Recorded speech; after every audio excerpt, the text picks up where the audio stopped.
All right, it is the 8th of June 2026, the second Monday of this month. Karibu sana. This is TV47 Breakfast. My name is Fred Ndimuli. A lot of talking points. I think this is one of the busiest weeks in this year, especially here in Kenya.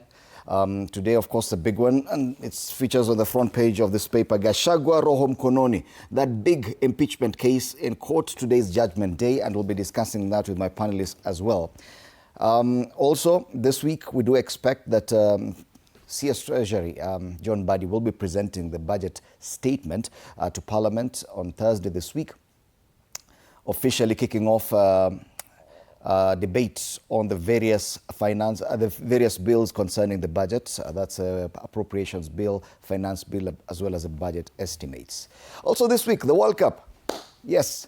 World Cup 2026 happening in 3 countries, the US, Mexico and Canada, kicks off on the same Thursday. That will be discussing about the budget. And yes, the very first game will be played between Mexico and South Africa. Who are you supporting?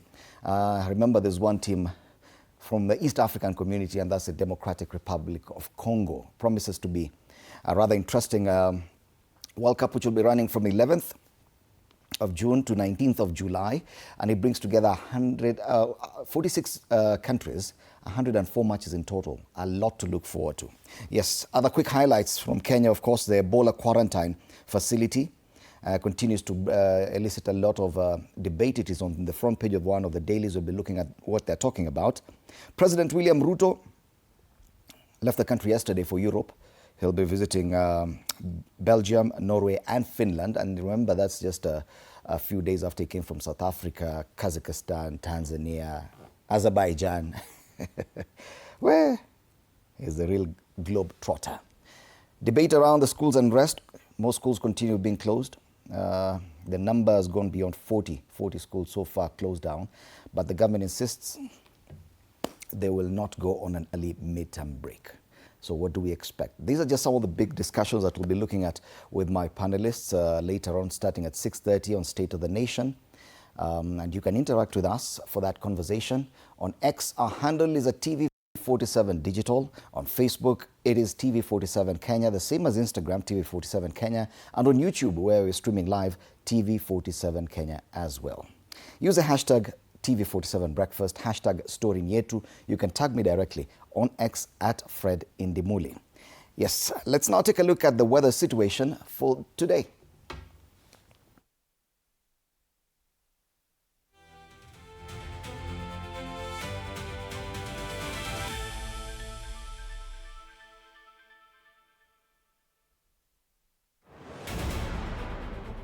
All right, this is how the weather is looking like in different parts of the country today.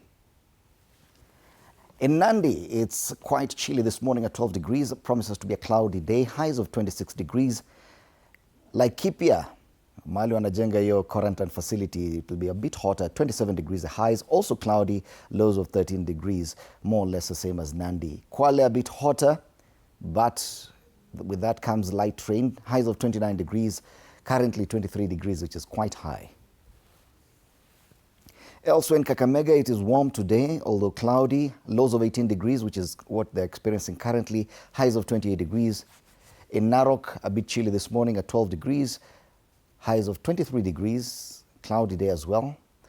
But in Nairobi, partly sunny, beautiful weather. At 24 degrees, this is very comfortable weather for Nairobi. Lows of 16 degrees, it's quite warm. Hata staki jacket leo. All right, so that's the weather situation. We hope you do enjoy the weather. It's a busy week, as I put it, and probably you will need some inspiration. Being a Monday, let's get the quote of the day.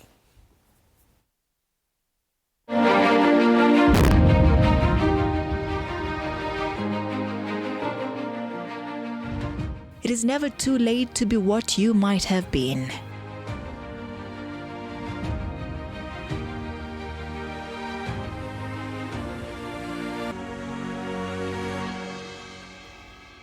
Yes, it's never too late.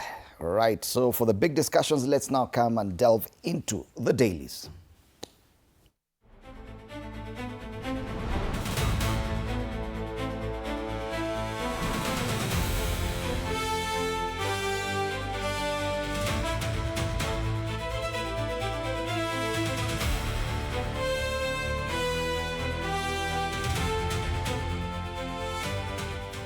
Tunaanza na gazeti la Taifa Leo, linazungumzia masuala ya kotini. Gachagua roho mkononi ni habari ambayo tutakuwa tukiipa kipaumbele sio tu leo bali wiki nzima.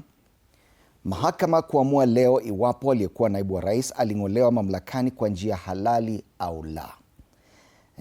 Siku ya kiama ndio leo. Rigathi amewahimiza wafuasi wake wadumishe amani hata kama uamuzi wa koti hautawaridhisha, akisema iwapo utakuwa kinyume na matarajio yake, basi ataelekea katika mahakama ya rufaa, ile appeals court. Hata hivyo, aliisifu mahakama akisema anaamini itamtendea haki. Habari kamili kwenye ukurasa wa pili wa gazeti hili la Taifa Leo. Ni habari ambayo wengi wameingojea kwa muda sasa. Kumbuka aling'amuliwa kutoka mamlakani Oktoba mwaka 2024. Kwingineko, hapa chini, Kipkemboi na Kemuma wazoa vitita kwa marathon, wanyakua shilingi milioni 3.5 kila mmoja kwa kushinda Nairobi City Marathon. Ilitendeka hapo jana. Habari kamili kwenye ukurasa wa 18. Wataalamu watabiri Ebola hatari zaidi. Shirika la CDC lasema mlipuko mpya wa Ebola huenda ukashinda uliotokea mwaka 2014 Afrika Magharibi. Masuala ya Ebola hapa Kenya yamepewa uzito kweli, especially after the establishment of that quarantine facility in Laikipia. Masuala ya siasa pia ni peni urais mwaka 2027 ni komboe Kenya, asema Kalonzo. Ni kinara wa Wiper ambaye amezindua jukwaa la kampeni zake akiahidi kumaliza utawala mbaya na ufisadi. Habari kamili kwenye ukurasa wa 3. Kalonzo asema tukutane debeni. Kiongozi huyu anayepanga kuwania urais kwa mara ya pili maishani mwake aliahidi kubadilisha maisha ya raia akichaguliwa mwaka ujao. Pale nyuma, kombe la dunia mwaka 2026 zimebaki siku 3 tu. Makala 23 ya kidumbwedumbwe cha kombe la dunia mwaka huu yataandaliwa kuanzia Juni 11 hadi Julai 19. Ni miamba wafunga kazi kirafiki kwa kishindo. Brazil walihemesha Misri kwa mabao 2-1. Ujerumani ikapepeta Amerika 2-1, naye Ureno pia ikalemea Chile mabao 2-1 mnamo Jumamosi. Ni mechi za kirafiki zilizochezwa weekend hii ambayo imepita. Gazeti la Taifa Leo. Gachagua roho mkononi. It's the same story on the front page of the Daily Nation is found there. It's not the main headline, but D-Day for Gachagua in bid to overturn impeachment is a main story on the front page of the Daily Nation. The High Court will today rule whether Parliament's 2024 impeachment of then Deputy President Rigathi Gachagua, which led to his removal from office and subsequent ban from holding public office, was conducted in a lawful manner. This is a big discussion today on what whichever judgment will mean for this country. If the court rules that he was impeached illegally, what does it mean? If it rules that the impeachment was indeed legal, then what does it mean, even politically, and to Rigathi Gachagua himself? That's a story on the top strip of the front page of the Daily Nation. But the main story is on the schools unrest. Security chiefs meet over schools crisis.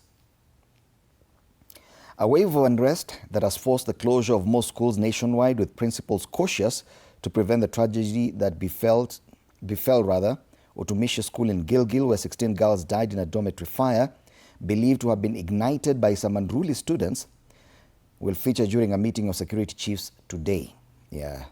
Members of the National Security Advisory Committee, NSAC, which advises the National Security Council, a top organ chaired by the President, convene on the back of rising tension in schools. One of the outcome of this meeting, probably and as expected, is a public discourse on whether or not schools should actually proceed on early midterm break, because the midterm break for second term was scheduled for, I think, the 3rd or 4th week of this month. But already quite a number of schools have shut down. If we may look in the inside pages just for context of what is happening so far. There's a lot of coverage around the schools unrest. One of the students who died at the Utumishi Academy, Utumishi Senior School, was buried at the weekend. Some more parents will have to wait longer to bury their children. They were told to wait until after a requiem mass to be conducted on June 17th. The one who was buried in Kwale was from the Muslim faith and had to be buried immediately. Yes, national security bosses to discuss unrest in schools, and they've shared the number of schools that have been closed so far. In Nairobi, 5 of them have closed down. In Nakuru, 14 schools.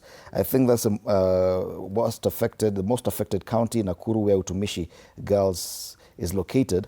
And some of the schools in Nakuru include Elbagon Senior School, St. Joseph Seminary, Marymount Girls, Naivasha Girls, Moi Forces Academy Lanet, Nakuru Girls, Njoro Boys, Naivasha Girls, Koelel, Jomo Kenyatta Boys, Jomo Kenyatta Girls. 14 schools in Nakuru. In Kericho, there are 3. In Bomet, 3. Narok, 1. Taita Taveta, 7. Kisii, 7. Nyamira, 5. Kisumu, 2. Homa Bay, 3 schools. Agorosare, Orero, Gendia. Agorosare was actually closed on Saturday. Siaya, 1. Moranga, 7. Kiambu, where we have Alliance High School, Alliance Girls is still in session. I think it's Alliance Boys High School that was closed.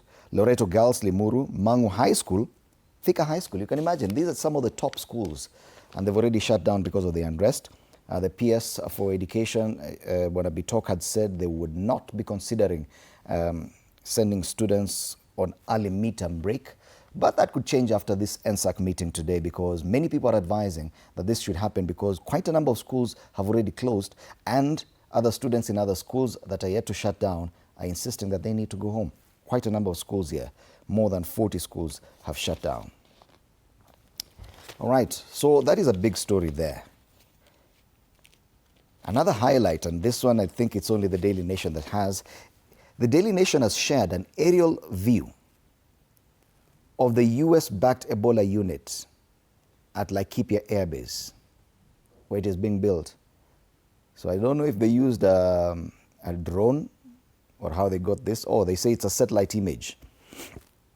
Excuse me. A satellite image shows erected tents and vehicles at a new field hospital at Laikipia Air Base in Laikipia County. This was 4 days ago, June 4th. A Kenyan court has already suspended the U.S. plans to open an Ebola isolation facility for American citizens at the military camp, with a proposal to send patients to the country, which has no known cases of the virus, provoking backlash. This photo is courtesy of Reuters, which is an international news agency. So construction of the facility appears to already be underway, despite a court order. Muspende, muspende. On page 10, there's a very interesting story. Court clips Duale's wings in MKU degree course row. Health Cabinet Secretary Aden Duale has been blocked from scrapping Mount Kenya University's Bachelor of Science in Oral Health program, with the High Court ruling the minister lacked the legal authority. Alikuwa tu inaitwa nini? Sitaki kuitumia hiyo nini. Anaweza kasirika sana. The High Court ruled the minister lacked the legal authority to interfere with accredited university courses. It is only the Commission of University Education in Kenya that has the authority to scrap any accredited courses. So, mtu akifanya ile kitu wenye hana authority ya kufanya na si kazi yake, wewe inaitwa ni nini? Hiyo jina inaitwa? Unasema kuna nini? Well, I'll leave that to you. NTSA warns court order doesn't stop instant fines. The National Transport and Safety Authority has clarified that the instant traffic fine system remains in force, explaining a recent court order only suspended the public-private partnership, PPP component of the program, particularly the planned expansion of enforcement cameras. So NTSA insists the instant fines do stand. Wale ambao wanatumia pikipiki, wale wanaitwa pillion passengers on a motorcycle, if at all you're found not to have protective gear, including a helmet, you'll be subject to a fine. NTSA insists. So chunga sana. Let's take a look at the inside pages of this paper. Of course, at NTSA, stories on page 2. A lot of coverage of the schools unrest on pages 3 and 4. Nyakango, ule controller of budget, is set to receive 14.6 million shillings in golden parachute when her 8-year non-renewable term comes to an end in January next year. Just like that, 14M gratuity. Political stories I will deliver Kenyans from hardship, Kalonzo says as he launches his presidential campaign platform officially. Yeah, he has received a lot of criticism, watu wakisema ati anakaa tu hapo angoje kukampeniwa. Sasa officially launch your campaign. On the opposite page, moment of truth for Gachagua. What would it mean if Gachagua wins this impeachment case? What would be the result politically? Initially, he had said, well, he's ready to support anyone else. After all, that was based on his impeachment case, or his impeachment. Now, if he's told he's no longer, that impeachment was illegal, what happens? Will he run for president? And what happens to the opposition? Meanwhile, if he loses a case, what happens? Will he back other candidates like Kalonzo or Matiang'i? Or Eugene Wamalwa, if at all? Big questions there in politics. All right, back page. Nairobi City Marathon, men's and women's champions earn 3.5 million shillings in prize money. Race winners show where there is a will, there's a way. And the winners are there. Enoch Kipkemboi crossing the finishing line. And Joy Kemuma. Yeah, that's a person who won. So in the men's race, Enoch Kipkemboi won it in 2 hours, 9 minutes, 33 seconds. In the women's race, Joy Kemuma won it with 2 hours, 27 minutes, 43 seconds. And that's the Daily Nation today. Tukiendelea mbele, the Standards. You'll realize that the Standard has been having very different kind of headlines for the past 1.5 weeks or so. So today they talk about people who have vanished without a trace. The headline is Without a Trace. For years, Kenyan families have lived in torment, searching for loved ones who vanished without a trace, from security analyst Mwenda Mbijiwe, whose photo features prominently on the front page at the center. The missing have left behind devastated families, unanswered questions and haunting mysteries. As courts, human rights groups and relatives demand answers, the cases expose glaring failures in investigations and fuel concerns of enforced disappearances.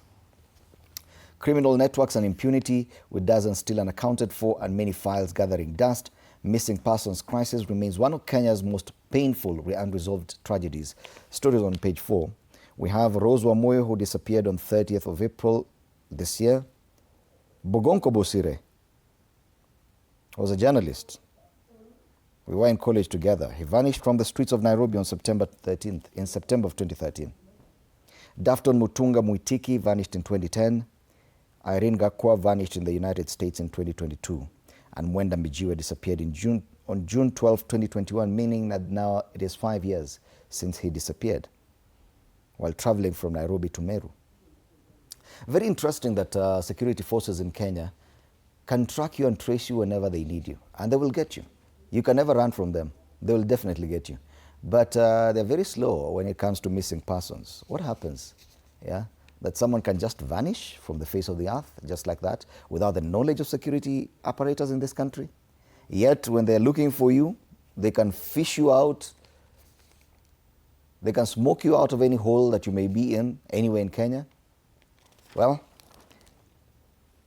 maswali tu, sisi letu jicho.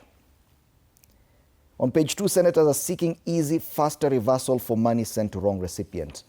Currently, it takes about 72 hours, if at all, once you report a claim, especially to Safaricom. But now they want it to be much faster. Pesa yako ikienda to the wrong number, you should get it back as quickly as possible.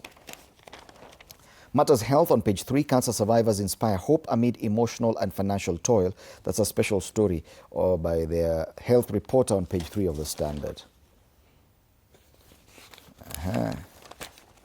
Just looking at tears of triumph, all eyes on court as Gachagua and Kindiki face final verdict. Yeah, it's interesting that the current deputy president, I don't know what would happen if at all it is declared that Rigathi Gachagua was impeached illegally. Then what happens to the current deputy president? Does it mean that he was appointed illegally?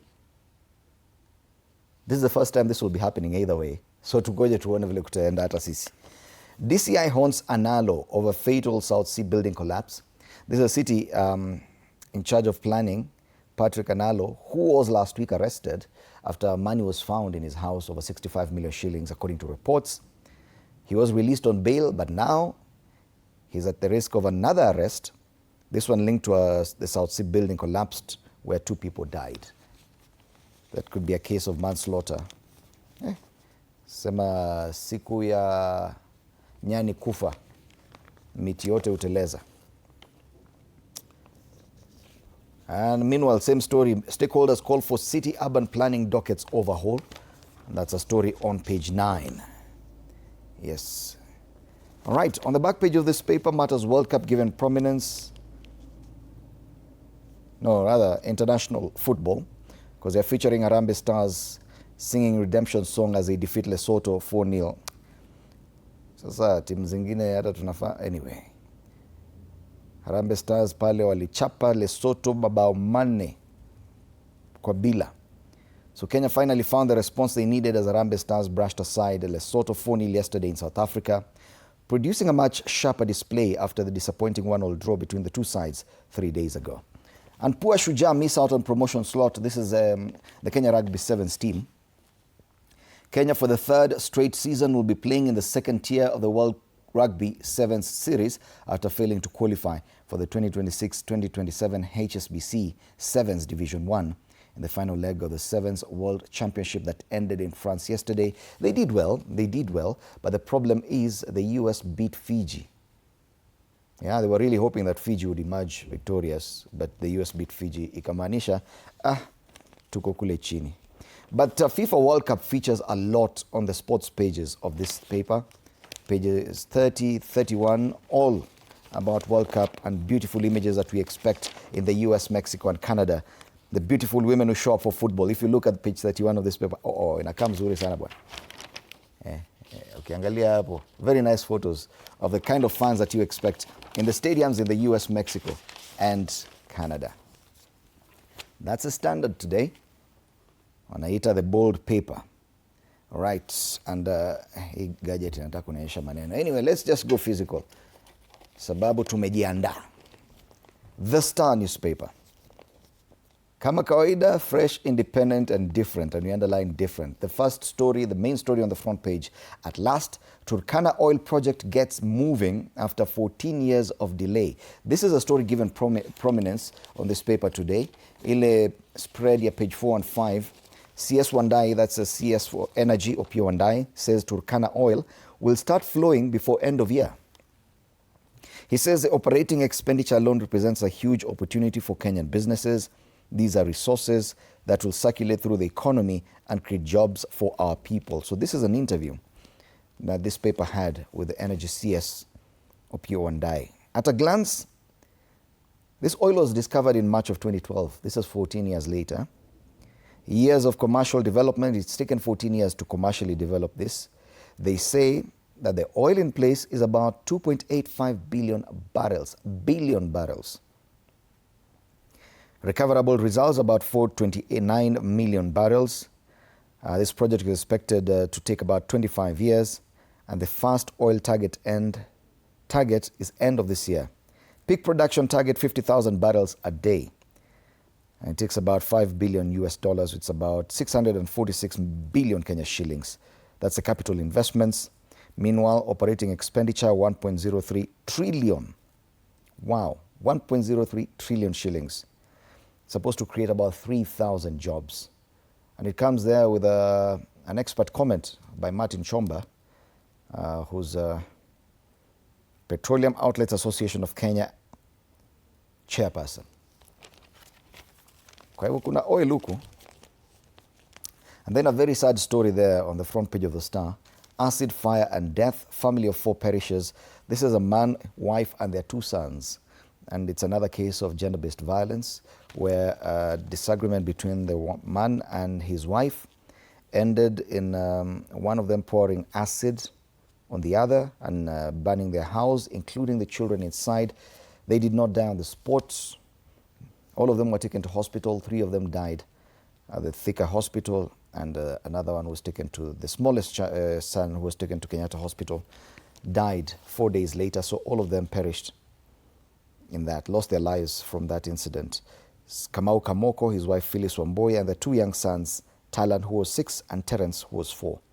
That story is on page 23, a very sad story. And these cases continue being reported every week, if not daily, here in Kenya. Very sad indeed. About that marathon, Kip Kemboya and Kemuma emerge winners. We've talked about it. Kalonzo and his plans for the presidential campaign, that's on page 12. Pale juu, I'm ready for any outcome in my impeachment case, says former DP Gachagua. And of course, we'll be looking to bring you all the details from court today as it happens. Backpage Matters Football, handsome reward to Gor Mahia as they visit President Ruto, or rather they were hosted by President Ruto at State House. The president, he backed their Champions League dream with 10 million shillings bonus. Wow. And you have a picture of the president there sharing a moment with some of the players at State House, Nairobi this past weekend. And that's the Star, fresh, independent and different. You can grab yourself a copy of this paper for only 60 bob. All right, kabla tuende kuangazia magazeti ya nje ya nchi, let's take a look at the People Daily. Matters Politics.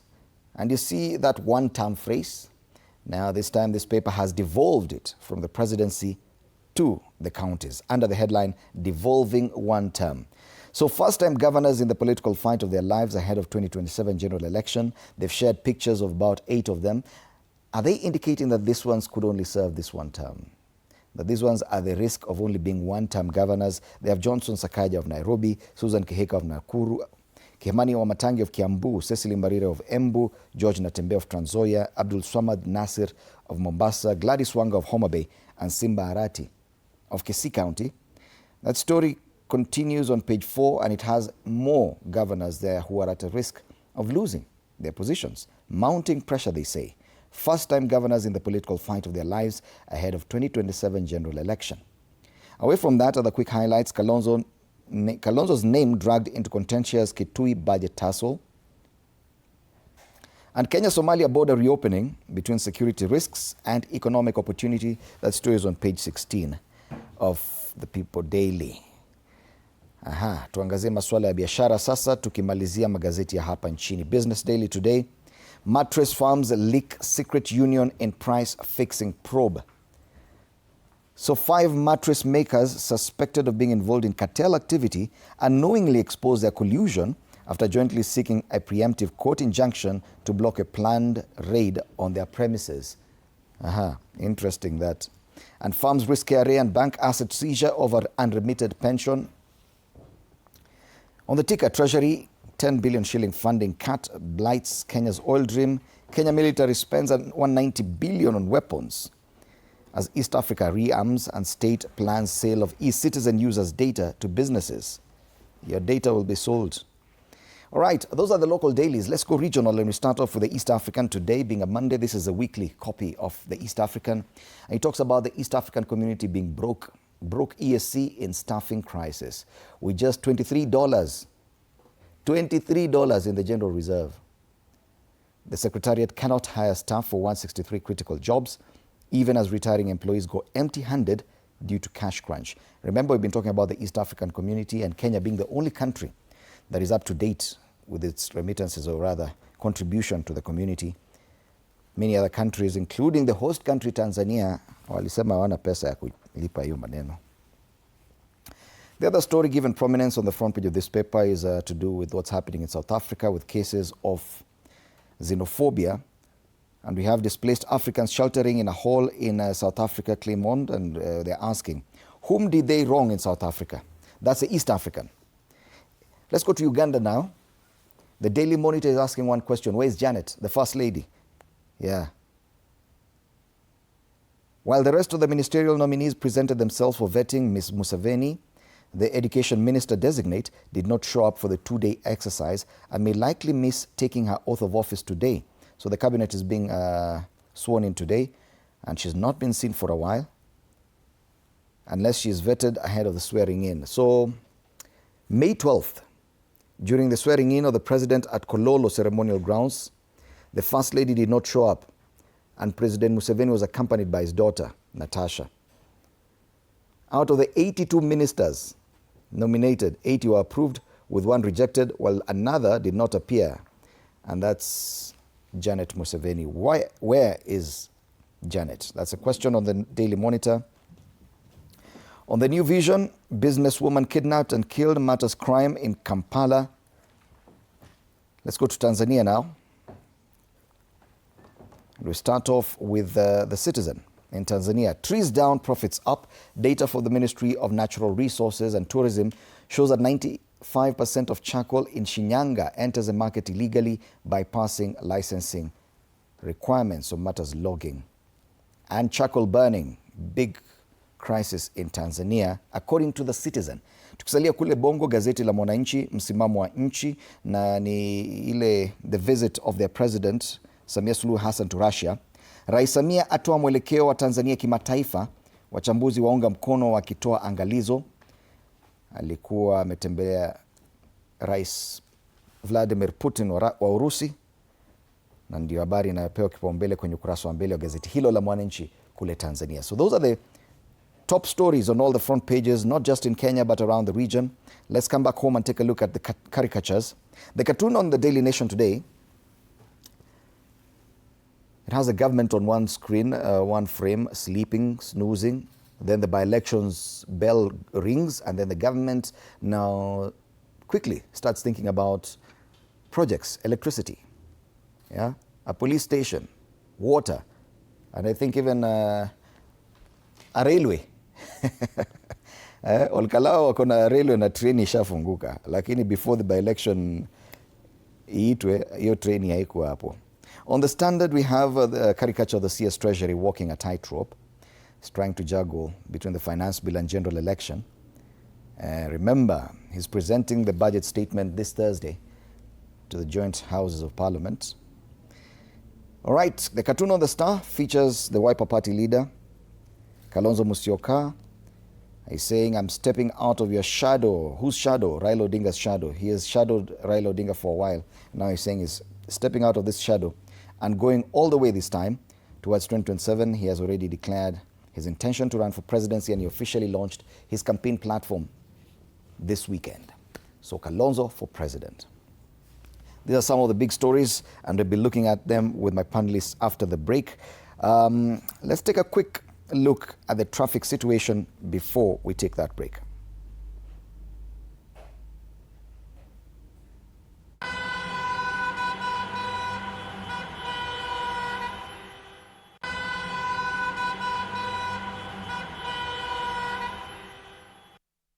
All right. The city roads are looking a bit busy, relatively busy.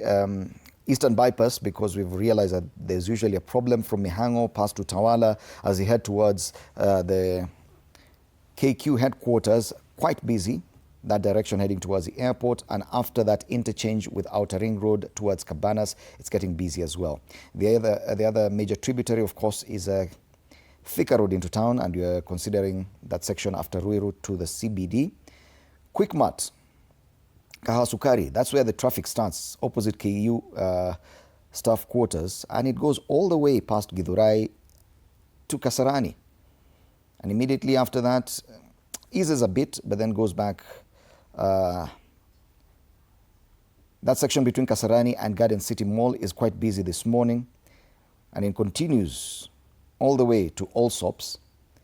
After that, KCA University, imeshikana kweli kweli, because this traffic is all the way from Allsops to the Pangani interchange this morning. All those areas, KCA University, Utalii Drift, Survey, Mathare Mental Hospital, Yote Meja. Once you get to the Pangani interchange, it's a strong red. It's affected also the traffic on Kiambu Road, all the way from the DCI headquarters down that deep. As you go towards Muthaiga, is quite slow this morning. Let's take a look at Jogoo Road.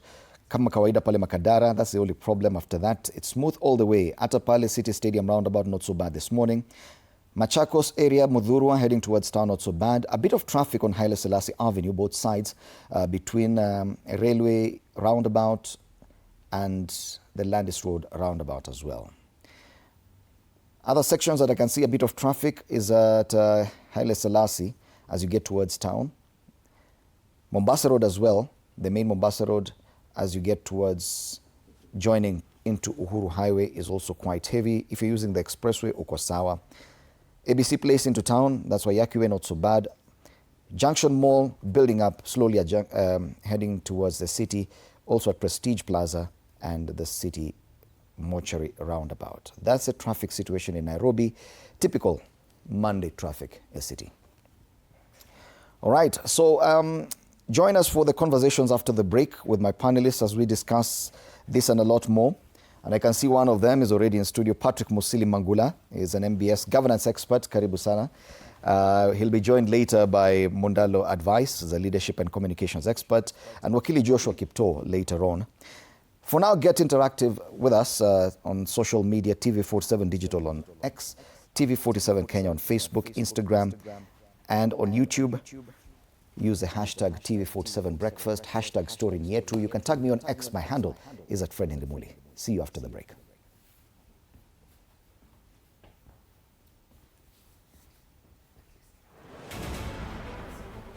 Karibu sana.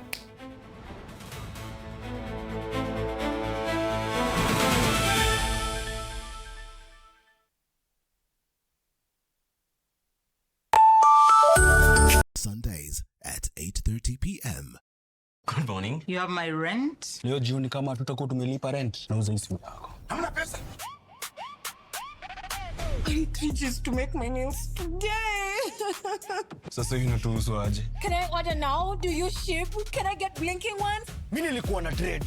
Nimewekelea kitele yangu. Kitele yangu na trade. Nikikunyuma. Oh my God. He left me. Nitumie ni live.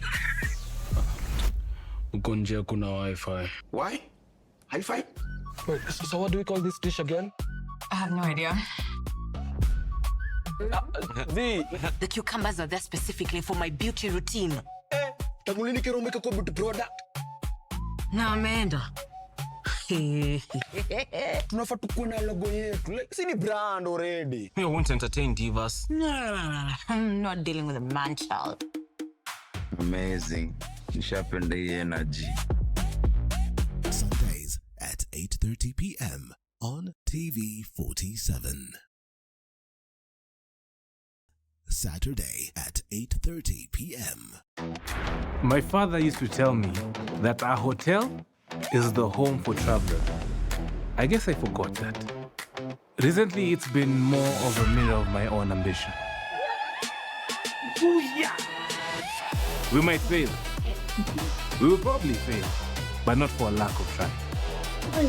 So for the last time, and the first time,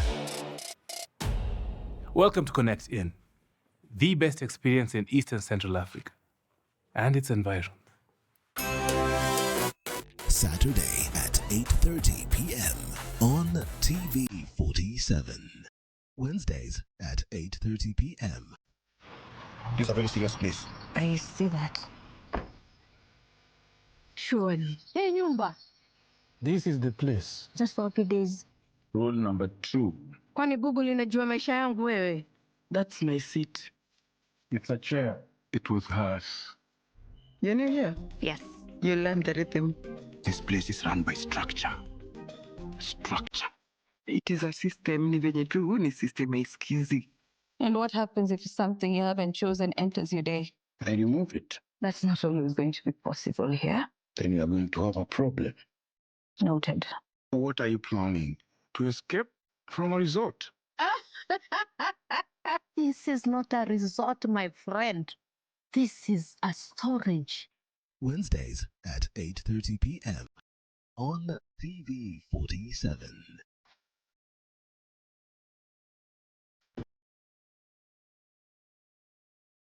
Nairobi, where the hustle never sleeps and neither do the scammers.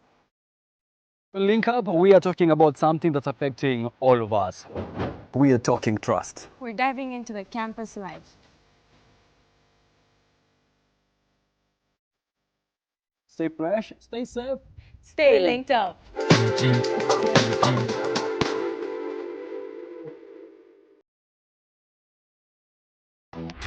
My father used to tell me that our hotel is the home for travelers.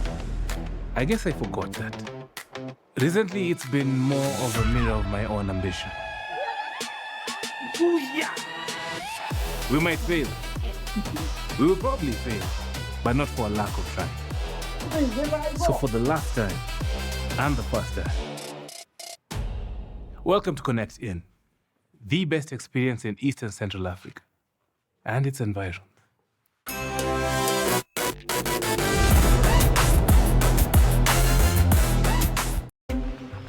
This is a very serious place. I see that. Surely. Hey, Nyumba. This is the place. Just for a few days. Rule number 2. Kwani Google inajua maisha yangu wewe? That's my seat. It's a chair. It was hers. You know here? Yes. You learn the rhythm. This place is run by structure. Structure. It is a system. Ni venye tu ni system iskizi. And what happens if something you haven't chosen enters your day? I remove it. That's not always going to be possible here. Then you are going to have a problem. Noted. What are you planning? To escape from a resort? This is not a resort, my friend.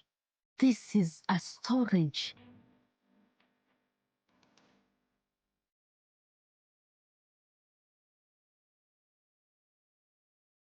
You have to be very careful. Fake money can kill business. Na leo mko rada yangu. Small.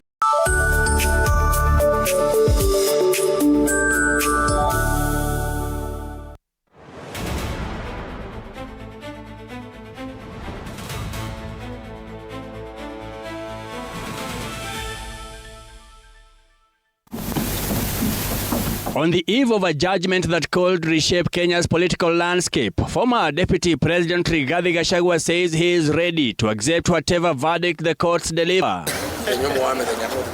Speaking during a church service in Karen, Nairobi, Gachagua projected calm confidence. This your sermon, dear Lord. Telling worshippers that his fate now rests in the hands of the judiciary and in God's will. Naomba mtuombe. Nilitolewa kwa ofisi against the law, against the constitution. Tomorrow, kesi imesikizwa, uamuzi ni kesho. The ruling, expected Monday at the Milimani Law Court, will determine whether the impeachment that removed him from office in October 2024 was constitutional. 281.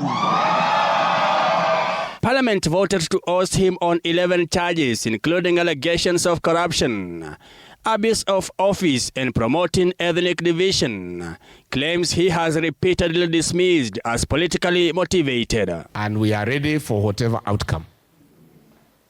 If the 3 judges rule that we were treated unfairly and against the law and the constitution, and lift the impeachment and let us be, we shall be grateful to God.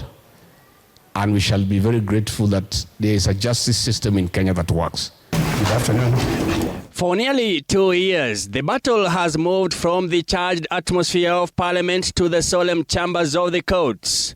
What began as an impeachment motion evolved into one of the most consequential legal and political contests in recent Kenyan history. Gachagua says a ruling in his favor would restore faith in constitutional justice and vindicate millions of supporters who believe he was unfairly removed from office. I have confidence that our judiciary is independent, is impartial, and will give justice to Rigathi Gachagua and millions of his supporters across the country. The former deputy president also urged his supporters to remain peaceful, regardless of the outcome, saying anger should be reserved for the ballot and not the streets. I asked them to suppress their anger, but keep it.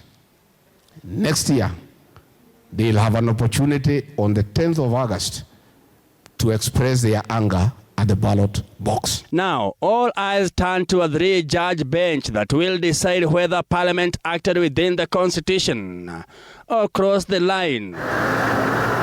By Monday, Kenya could witness a political comeback, a legal setback, or the beginning of yet another chapter in a battle that has gripped the nation.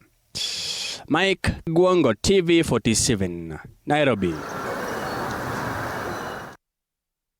And yes, Mike Gwongo sets the stage or the basis for our discussion this morning. This is a big talking point. What happens next? We can report with near certainty that whichever way the High Court rules, the losing side will appeal before the Court of Appeal and even likely go to the Supreme Court. Meanwhile, that will mean prolonged uncertainty. What happens next? This is unprecedented. It's the very first time we're having an impeachment of a person of the stature of a deputy president being challenged in court, with possible outcomes being upholding the impeachment or nullifying and declaring that it was unlawful. What happens next? This is what we want to discuss with my panelists this morning. Allow me to introduce them to you. On my immediate left, Patrick Musili, for the very first time, Mbangula, on this panel is a governance expert. Karibu sana TV47. Thank you. And TV47 Breakfast. Next to Bwana Mbangula, there's Joshua Kipto, advocate of the High Court, a familiar face on this panel. Thank you. And another familiar face on the panel, Advice Mondalo, leadership and communications expert. Thank you. Karibu sana. Asante Fred. So, gentlemen, this is something that's totally unprecedented. We've never seen anything like this. No one can speak with certainty that they know the outcome of today's events. We'll be monitoring live, and TV47 will definitely bring you up to speed and all the updates from the courts and beyond. But let's start with you, Patrick. It could go either way, without even talking about the merits or demerits of the case. We just talk about the possible outcomes. Okay, they declare the impeachment unlawful. What next? Thank you very much. In Kenya, we've got three bodies that watch each other. We've got judiciary, legislation. And when it comes to the issue of the former deputy president, we can say the parliament did their role. They checked on the grounds that were brought before the House, examined it thoroughly, cross-examined, and they made a verdict through the internal procedures of running the assembly, and the former deputy president was impeached according to the standing orders of the assembly. Now, when it comes to judiciary, it has to play its role to check on the merits, check on the rights that were impeached, that were not upheld for the former deputy president. And I tend to think it may go either way, because legislation, or as the assembly, has no oversight role over the judiciary. So where we sit, we would request the judiciary to carry on their own role independently and give Rigathi Gachagua justice. If he deserves to be reinstated, then it will be, or the impeachment to be declared that it was illegal. That will be the verdict of the judiciary. Yes, and that's where people get lost. Does it mean that if at all it goes his way, that there's a possibility that he could be reinstated? Or what happens next? You're an advocate of the High Court, Joshua. This is unprecedented. Is anyone certain what happens next? So thank you very much, Dibal. Fred. Oh, Dibal is on the evening show. I know. Okay, so thank you very much. I think the consideration here is that we look at both the legal and political implications. When you talk about legal implication, we should always be alive to the fact that the courts do not act in vain. Every time a court gives a ruling, they have given a consideration as to the practicality of a ruling they give. So that you have a case whereby I would imagine the court already considers that there has been a sitting deputy president in that intervening period for now almost 2 years. Number two, you have a case of the then deputy president losing on the majority vote in parliament. That is a political reality. But at the same time, balances off with the substantive issues raised by the then deputy president. In this case, if you look at the case they brought to the court, is heavy on procedure.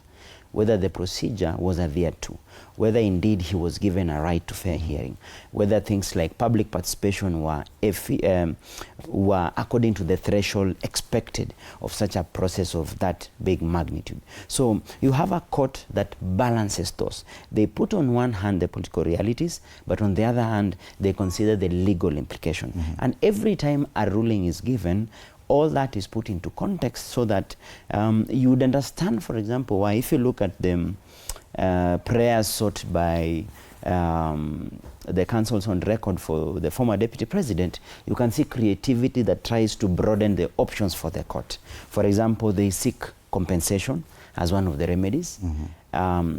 Reinstatement is among, but almost at the tail end. So you find that their main prayer is that the process be declared unconstitutional. In this case, it gets the former deputy president off the hook. And that means he becomes politically viable again to participate in political processes. Then at the same time, they can then seek, or they have sought the issue of compensation. So that even if the court grants those two without granting the third option, that's still good for them. Alternatively, even just consider the process or declare the process nullity on the basis of procedure. But for example, because I'm trying to be creative here, I can imagine how the judges try to wiggle around. Possibly they may end up saying the question of the decision to make is a political decision, and that is not in doubt. That may also be. So when you talk about either way and all that, the court always puts into consideration all those aspects. And I don't think it is something difficult for the court to make. Whether they uphold or they nullify, they have had that consideration before in the name of a nullified election petition, that in this case presidential. For me, I think the holy grail was when the Constitution, when the Supreme Court nullified the presidential elections of 2017.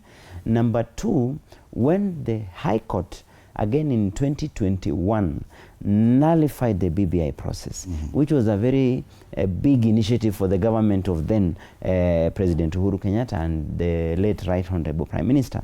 So with those two precedents, I can tell you without a doubt that you have courts that do not fear to exercise a decision despite how far-reaching it is. So it is then left to an observer to wait and see what kind of decision and to what end the court would want the same implemented. Yes. But the challenge is, and still to you, Akili, that we've had judgments or pronouncements by the court that have left Kenyans hanging. It could be an issue of separation of powers, I don't know. But on the pronouncement, for example, of who is the majority in the National Assembly, and a pronouncement was made by the court, but then Kenyans were waiting for something more to happen, and it's like there was no consequence to that pronouncement. Could that be a possibility this time around? If you remember that decision, and that's where I think we always need to follow through, I feel it came a little bit, there was a timeline. The politicians connived, because if that decision was to come as soon as it was filed in court, because it took almost 6 months for the court to pronounce itself as to who is the, or which is the majority party in the House. By the time the decision was coming, the politicians had connived to quickly change the facts on the ground. So that by the time the decision was being read out in Parliament, the political realities had shifted, and it was a question of compliance as to time. Because if you talk about belonging to a coalition, there's a timeline given by the Political Parties Act, as well as the policy put in place, which would mean within what time are you supposed to remain in a coalition before you can cross over. So the politicians were creative enough to take advantage of the period of time to be able to cross over, so that you would say the decision was right, the decision made sense, the decision was legally sound.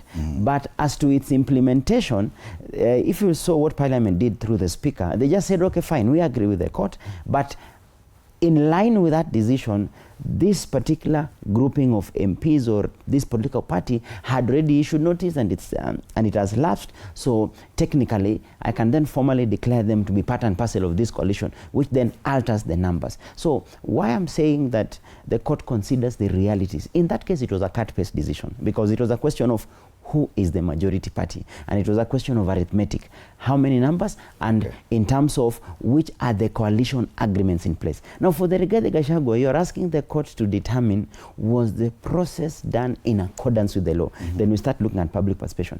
The only small saving grace for Parliament on this impeachment process, if you remember then, the lawyers of the then Deputy President took the matter to court in advance, even before the impeachment vote could be taken. And one of the far-reaching decision that was given in the interim was the nature and the manner of public participation, which they said, because parliamentarians are the individual voters, then it is expected that public participation be done at the constituency level. I find that as a very momentous decision, because if not for that, it would have been the easy, low-hanging fruit. Whatever the defense or the applicants, in this case, the lawyers of the Deputy President, would have hanged on it and said the public participation did not meet the threshold. But in this case, the legislature was easy to argue that the court directed us, we complied, we had to even postpone the vote by extra 2-3 days just to ensure that we comply with this. Right. So on the balance of probabilities, as we say, it can go either way. The court is always realistic and is always alive to the political realities, especially for a political process with an outcome like that of an impeachment. Right. Thank you. Advice from a leadership and governance standpoint, whichever way it goes, this is definitely setting a precedent on the process of impeachment and the legal processes that may follow after. How significant is this for Kenya?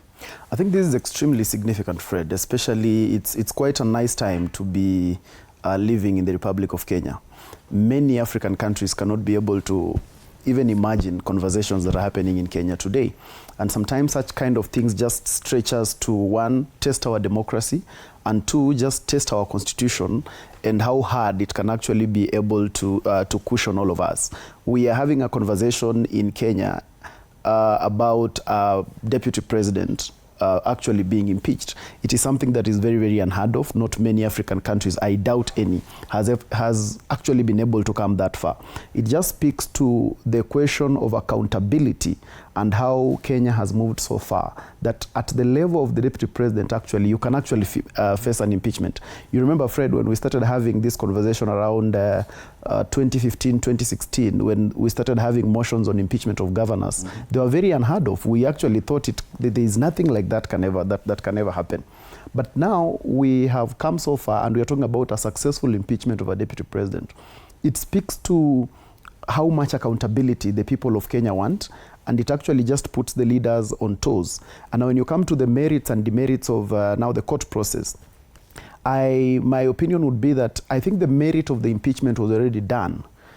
Because merit of an impeachment is actually a political process. And I was hoping we would avoid the merits or demerits, because the announcement is yet to come. Yeah, so what I'm talking about is that now, when it comes to the question of the courts, mostly, as I have observed impeachments before, and that's what I'm actually anchoring on, is that the courts have actually talked about matters, processes, and the threshold of public participation. And that's what all of us are now waiting to actually see come out of the courts. Most of the time, when you look at the successful impeachments that have actually been done by nullifications of impeachment that have done by our courts, they have anchored more on the processes. Even when you look at the nullification of the election, the 2017 election, it anchored more on the process. It did not anchor more on the realities of who voted and all that, because most of that are actually political decisions. Okay. So I believe that even as it stands today, we are looking at the courts now giving us clarity in terms of what is the threshold of the process of the impeachment of a Deputy President, and looking at also what is this thing about public participation and what is the threshold. Do you feel that this process, especially on impeachment, either for governors and now even for the Deputy President, that in some way it has added value to the positions themselves or to the persons going into such positions? Are they acting different now that we know it's possible to impeach a governor? Now we still do not know if at all it's going to be possible to impeach a Deputy President so easily. Do you think it's changed the character or the DNA of that position? Twofold, Fred, especially when you talk about governors. I think it has put some level of fear and caution in the behavior of the governors. But now the question is it obviously to the benefit of Mwananchi or to the benefit of the people who actually take care of the process? Because what I feel is that most of the time, especially for the governor's case, it has made it a situation where the governor must be in very good terms with the MCAs. Now, being in very good terms with the MCAs does not necessarily mean service delivery, because sometimes you would be in very good terms with the MCAs, but still at the detriment of the people. So yes, there has been that kind of pause in terms of the character and how governors actually would want to deal with the MCAs, because there is this fear that actually we can actually be able to impeach you. And also you look at sometimes what are the reasons for the impeachment, because sometimes also we have been treated to cases whereby the MCAs have brought a case of impeachment to the NIB. But when you look at the threshold, sometimes it's purely personal vendetta. Sometimes it's because of the grandstanding that the governor would be having that is pro-people, but not necessarily pro-politics. And that would be able to put us in such quagmire. You remember the case of the former Makueni governor, I think, where there was quite such kind of a stalemate. So yes, impeachment can be able to help us have better governance, but we must not also just anchor on it alone. And also we must be able to be keen on the person who is doing the impeachment, so that they also do not execute it as a malicious tool to be able to hoodwink or bend the arm of the person who might actually be doing the right thing. In the case of a deputy president, it's a tool that will be used going forward. That yes, you may be running mate, but Yes. you're not guaranteed that we could still impeach you anywhere, at any time. It is not necessarily about we can impeach you at any time, Fred, but it also just speaks to the political reality of who is a deputy president. Because remember, we also had a deputy president who is now president, who more or less also had a fallout before, but this was not able to be done. So it speaks to the political reality that as a deputy president, number one, you're a politician, you must keep your numbers. At no point should you be able to lose guard and lose your numbers. So you must be able to be in good terms with both the parliament and the Senate. So it actually speaks to the political reality that, yes, as you come in as deputy, always know that you are a politician first, and your numbers must be able to be intact. Pima weight kwanza. All right, we're taking a short break. When we come back, we'll continue looking at this, especially the political future of Rigathi Gachagua, whichever way this case goes. You're watching TV47 Breakfast. We'll be right back.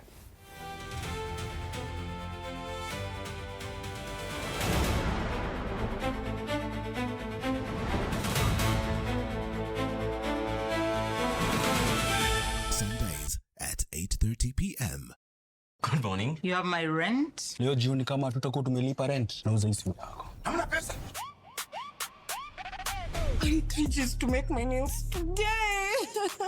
Sasa hivi natuhusu aje? Can I order now? Do you ship? Can I get blinking ones? Mimi nilikuwa na trade. Nimewekelea kitele yangu. Kitele yangu na trade. Nikikunyuma. Oh my God. He left me. Nitumie ni live. Uko nje kuna wifi. Why? Hi-fi? Wait, so what do we call this dish again? I have no idea. The cucumbers are there specifically for my beauty routine. Tamulini kero umeka kwa beauty product. Na ameenda. Tunafaa tukuwe na logo yetu. Like, si ni brand already. We won't entertain divas. No. I'm not dealing with a man child. Amazing. Nishapenda hii energy. Sundays at 8:30 p.m. on TV47. Saturday at 8:30 p.m. My father used to tell me that a hotel is the home for travelers. I guess I forgot that. Recently, it's been more of a mirror of my own ambition. Ooh, yeah. We might fail. We will probably fail, but not for a lack of trying. So for the last time and the first time, welcome to Connect In, the best experience in Eastern Central Africa and its environs. Saturday at 8:30 p.m. on TV.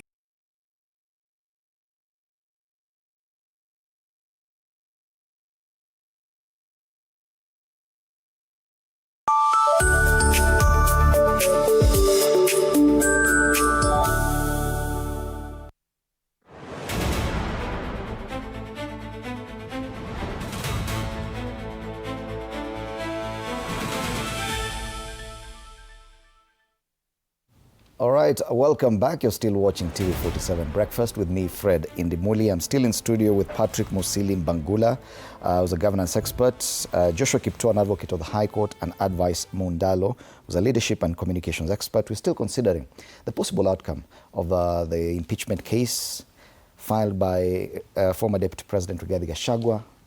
We do expect that the court will be giving its pronouncement today, yes, on whether or not that impeachment was conducted lawfully or it was unlawful, and what that would mean. So let's consider the political implication of this. Rigathi Gachagua is currently engaged in coalition making for a possible run at the presidency next year. He has already declared interest in the same, if at all this goes his way. Now, what does it mean for him politically, whichever it goes? I know we've already said that they may appeal, but let's consider that this could be a final pronouncement. Thank you, friend. Let me say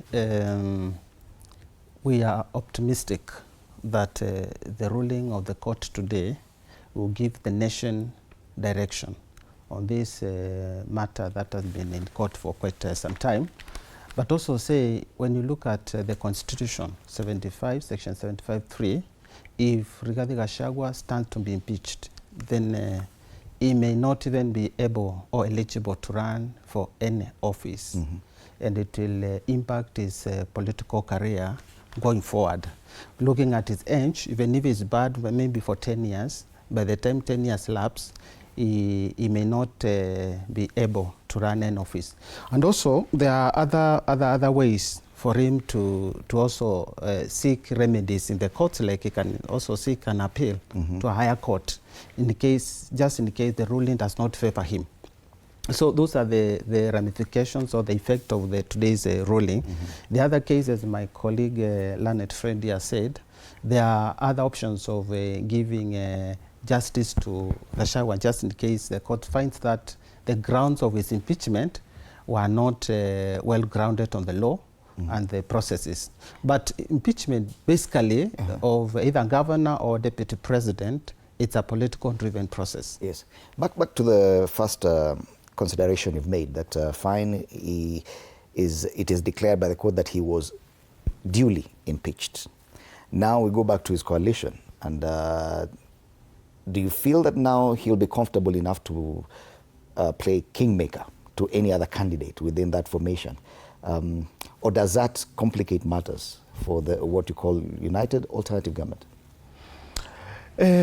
One, we may not even wish Rigathi Gachagua away or treat him as a weak candidate. It's a strong candidate, given the people that already fronted themselves that will be running for this office of the president.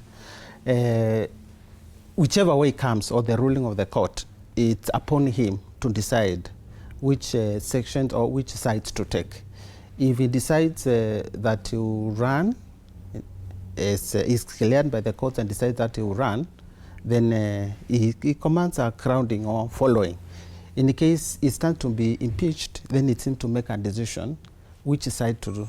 Does it weaken his position as a possible kingmaker? Yeah, if at all he is declared now, yes, you are duly impeached, his position is always maintained that he's a powerful kingmaker, that he's a political kingpin of that region. Yeah, there are some people that think Rigathi Gachagua was not impeached by following the procedures and the law was not followed. The others think that he was impeached according to the law.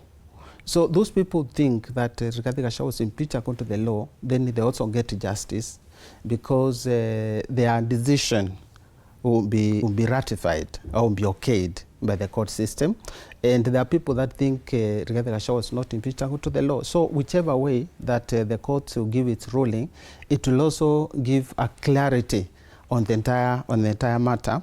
And if court pronounces itself that Rigathi Gachagua was impeached according to the law, then Kenyans will understand that these institutions, the parliament, because people think the parliament was coerced, the parliament was influenced to make its decision, it will set the parliament free, it will increase the credibility of our institutions, because it will be clear that Rigathi Gachagua, the former deputy president, was impeached according to the law, the process was followed, and it was not there were no influences or even corruption as it was alleged.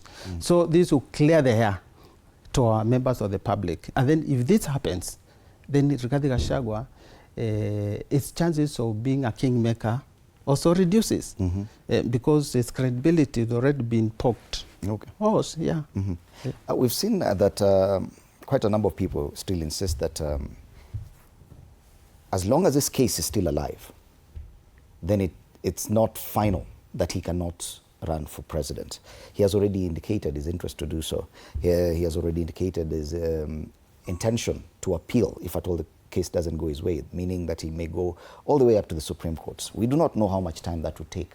And when it comes to impeachment, is there clarity on whether or not, as long as a case is alive, he can still run? Secondly, what does impeachment bar him from? Apart from holding political office, can he still be party leader? Can he still be a political leader? Can he still be a patron of a party? So thank you very much. I think as I seek to answer those two, the position of impeachment is that you are barred from holding a state or public office, I think for at least 10 years, which what is clear is that any electable office is out of bounds, or any appointive office is out of bounds. As to that of a political party chairman... So he cannot even be in cabinet? No, he can't. The challenge has been on the political party's aspect, being the political leader or the party leader. I think that would be the next conversation. If his impeachment is confirmed, I'm certain someone may seek to go to court to seek a clarification, because the former governor of Nairobi, Mike Sonko, has even registered a party and is active with it. So that is one aspect that is yet to be clearly defined, which I think it should be. Number two, you're asking about his continued viability as long as the case is alive. Yes. That is the position. Why? Because until a matter is determined, you have to exhaust all the appellate process. So even if today the court validates the impeachment, he still has an option to go to Court of Appeal. He still has an option to appeal even further the Supreme Court. But remember, as soon as the Supreme Court makes a decision, then that's final. That's what happened to We've seen Mike how Sonko. long this case has taken. Yes, 2024. Same thing for Mike Sonko. They did not take all the way to the point of election. He became a formidable governor candidate in Mombasa. And only 3 weeks to the election is when the Supreme Court determined that matter and says that the impeachment proceedings at both at the High Court and the Court of Appeal were proper. And that was it.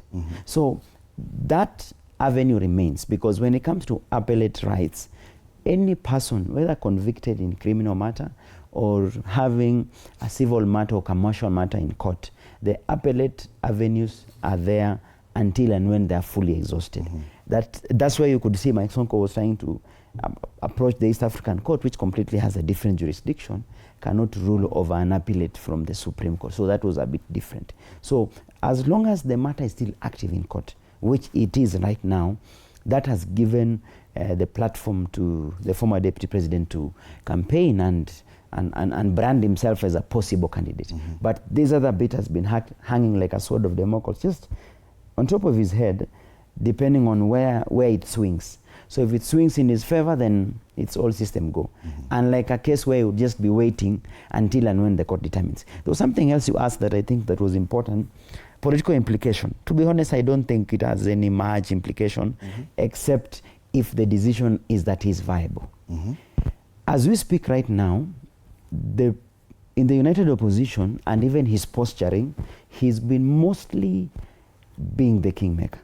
So if the court validates the impeachment, it continues, nothing changes. It does not weaken his position. It actually helps to steady the ship in the opposition, because it is one headache less. Yes. Because they don't have to consider him for any of those positions. It will be easy. In fact, it makes him easy to negotiate out for others and force, for example, a joint ticket of some kind. He will be just like Uhuru Kenyatta, because being a former president, he's not eligible to vie, so he's not seeking any position. So as Uhuru is trying to cobble together a coalition of some kind in the opposition, or a ticket, because the biggest challenge for opposition at the moment is to come up with a ticket. Who is the candidate, who is the running mate? But where the major implication comes in is if it's declared viable, because it eats two ways. On the opposition side, they carry a burden. because that would mean he is rightfully back into the equation. And he purports to represent a vote block that is so big that cannot be wished away from consideration of either the presidency and the deputy presidency. So that becomes a further headache to the opposition. On the part of the government, then you are facing a resurgent Rigathi, because now he'll be coming in with a lot of fire and brimstone. So where I think we should focus more about implication is if the court nullifies the impeachment process. But if the court upholds that, then it is business as usual, which he's been doing the past 1.5 years or 2 years. He's been that so-called kingmaker. He's been trying to sell this agenda that, look, we are taking the government home. That will continue. The implication will be very minimal to that end. In fact, he will continue reminding his, as he's saying, his purported millions of supporters that they should just remember that this is a continued injustice. And you know, in Kenya, we always have this aspect. You know, Kenya has a peculiar way of, there's nothing that is done and just accepted as is. Like, no prominent person dies without us saying, kuna kitu alifanyiwa. So the same with this. He can still run with us and say, you see, my injustice continues. So that can be. But on the other bit, the main focus, if he's declared viable. All right. Yes. But there are those who argue that if he's declared viable, it would actually be better for President William Ruto, because he'll be causing problems for the united opposition. Without that unity, then even better for President Ruto, don't you think? I think, Fred, the first thing that happens the moment in the event that the impeachment is nullified, the first thing that will happen is that in record time, the Rigathi Gachagua will seek to become officially the party leader of DCP. Because you can be able to see that when you look at how the party is being managed, you can tell that there is some insecurity somewhere within the party leader, and that's why he's very keen on who takes over what, who is essentially the Secretary General. And that's why the party has continued having some tussle around that position called Secretary General. And even now, they would still want to have a Secretary General who can't be gazetted. You would be able to tell that someone is trying to ensure that he doesn't lose full control. So I think the first thing that will happen in the event that impeachment is nullified is that he'll become the party leader of DCP. And the second thing that will happen is that the united opposition, as it's called, will now run into complete disarray. Because then Rigathi will actually run all the way to the end. And I doubt that he will really have a lot to care about now them as a coalition per se. Because you can be able to see, you see sometimes I always say that politics is simply just, it's as simple as you see it, is not complicated. You can see the amount of work that Rigathi Gachagua has put in his candidature. You can see how much he has traversed the country. You can see a man who is on a mission. He has really tried to consolidate his voting bloc, and he is moving forward. He has not at any point paused to even think that, you know what, there is possibility that I might not necessarily run. So, in fact, he has put in more energy than his colleagues in the opposition who are actually viable to run. He's working three times better than them. So, obviously, if you make him, if you give him the option that he can actually run for office, then the only way that opposition is united is if he is the ticket holder. If he's not the ticket holder, then he would rather you guys do your other things, but he will be able to remain the ticket holder, because then it comes with a lot of advantages, including a good consolidation of the Mount Kenya vote. Because do you see him as a unifying candidate for the united opposition? I don't see him really as a unifying candidate for the united opposition, but I don't see him as a person who would be viable to run and accept that the united opposition has been able to have a consensus that he will not be the candidate. I think the only way he will have a consensus with them is if he is the candidate. In the event he is not the candidate, then I think that he will run all the way to the end, because running all the way to the end will have a lot of political advantages to him than him just being part of a coalition. Remember, he now cannot, I doubt he would want to deputize anybody with what happened to him. He would not want to deputize anybody. And I doubt that he would want to be viable to run and become a minister in another government. I think quite a number of people would be reluctant to have Rigathi Gachagua as a deputy. Even himself. So definitely, I think in the event that he has an opportunity to run, he'll run all the way to the end, because political advantages to him are more when he runs. It does not matter whether he wins or not, but when he runs, he can actually be able to consolidate his bloc. All right. Yeah. And talking about the opposition candidates or possible candidates, it's rather curious that on the eve of this court case, then Kalonzo Musyoka shows up and launches his presidential bid platform. Is this coincidence? Yeah. Wiper Patriotic Front leader Kalonzo Musyoka has officially launched his presidential campaign platform, promising to rescue Kenya from what he described as state capture, corruption, and economic hardship. He does this a day before this declaration by the court. He may have waited even Wednesday or next week. Is this coincidental? From where I'm sitting, one, we cannot undermine Kalonzo Musyoka's candidature. One, when you look at the united opposition, Kalonzo presents himself as the most experienced politician among the peers that are in a united opposition. And if Rigathi Gachagua's case goes worse, that is not, it doesn't get the favor or the ruling not to his favor, then the preferred candidate could be to support probably Kalonzo Musyoka, and is launching or planning to launch his presidential bid, is positioning himself strategically, because in politics you must also be very strategic. With no links to this court case at all? I don't think whether there are any links, but the talks in the corridors that these guys, they need to be united for them to make a strong force to the president, because it will not be easy to defeat a sitting president. Because one, the president has worked. He has worked, he has showcased that he's able to work despite the economic hardship that the nation has been going through. But also, we need also to prepare Kenyans that the ongoing case may take longer than they expect. Okay. Because whichever way, if the ruling goes that in the favor of Rigathi Gachagua, then this means the united opposition, they have to go back to the drawing board to decide who will be their presidential candidate. The other question to ask, and I'm throwing the span into the works, is Mount Kenya ready to have Rigathi Gachagua as their presidential candidate? Do they want to have Rigathi or, and let me say, a person from Mount Kenya to run against the current president come 2027 elections? Or they would prefer to get another candidate and they support him. And that's where Kalonzo comes. In the case Mount Kenya says, no, this time round, we are not fielding any presidential candidate. Our 4 million block of votes, we are going to support another candidate. Then Kalonzo Musyoka becomes a candidate to watch against President Ruto. If the ruling now goes in the other way, that it upholds the impeachment of Rigathi Gachagua, then it complicates the matter also further, because Rigathi Gachagua might want to also defend himself further, and he might even go to the Court of Appeal. And this may make the process longer. Okay. And the Kenyans need to prepare themselves, if this happens, to wait a little bit longer, because I don't think whether Gachagua may want to leave it at that point if the ruling is not to his favor. So let me say Kalonzo Musyoka is positioning himself strategically, but looking at, he has got a few things to also check on his background. These are the numbers that he has, commanding the numbers. And I know if this united opposition decide or come to a table to decide, there are a few things that they look for towards Kalonzo Musyoka. What does he bring on the table? Is it numbers? Is it financial muscles? Is it whichever way? So for me, where I sit, I'm seeing Kalonzo as one, a strong candidate. If Rigathi Gachagua gives him support. All right, and of course he's received quite some criticism about his, some say, lackluster approach to this campaign or to his interest as president. And we'll continue considering that. But let's take an update. Our reporter Muthoni Brenda is on the streets.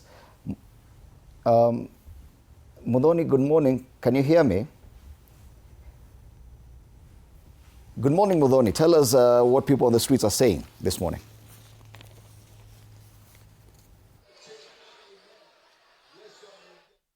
Well, a very good morning to you, Fred Indimuli. I do trust that you and everyone in studio had an amazing weekend. Myself, my weekend was amazing. Now today, Monday, June 8th, 2026 could be a day of history, one of reckoning, and one that will, of course, influence our constitutional landscape. Now today, all eyes will be glued at the Milimani Law Courts, where a 3-judge bench is set to offer its landmark ruling on the impeachment of former Deputy Deputy President Rigathi Gachagua. Now, I am standing right here at the CBD in front of a live session from the Bunge la Mwananchi, where ordinary citizens gather to discuss the most pressing issues in the country. Now, of course, today the floor has been dominated by this case, and I want us to hear their opinions. What will this landmark ruling mean for the Deputy President Rigathi Gachagua? Now, mejipanga vizuri. Habari yenu, good morning. Sijui nitaanza na wacha nianze na wewe mwenye umevaa kofia ya DCP, karibia tu hapa ndio uonekane. Habari yako, good morning. Good morning. Will you be keen kuangalia the proceedings leo at the Milimani Law Courts za Rigathi Gachagua? Of course, I will even avail myself here with my group. Kama kiongozi wa bunge la Mwananchi, naenda hapo na watu karibu 200 kusikiza hiyo kesi. Yeah. Now, kwa maoni yako, what do you think this landmark ruling will mean for him politically? Akishinda ama ashindwe, what will it mean for Rigathi Gachagua politically? Wacha nianzie hapo akishinda. Ya kushindwa, hiyo ni watu wengine. Sisi tunaamini we are going there to win.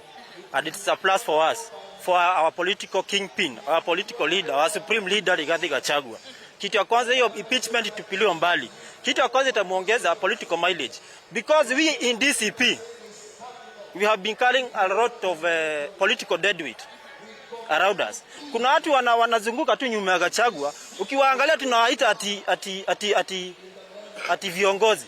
Yet huyo mtu, he cannot even deliver 3,000 votes. Yet kwa meza anataka a command Gachagua.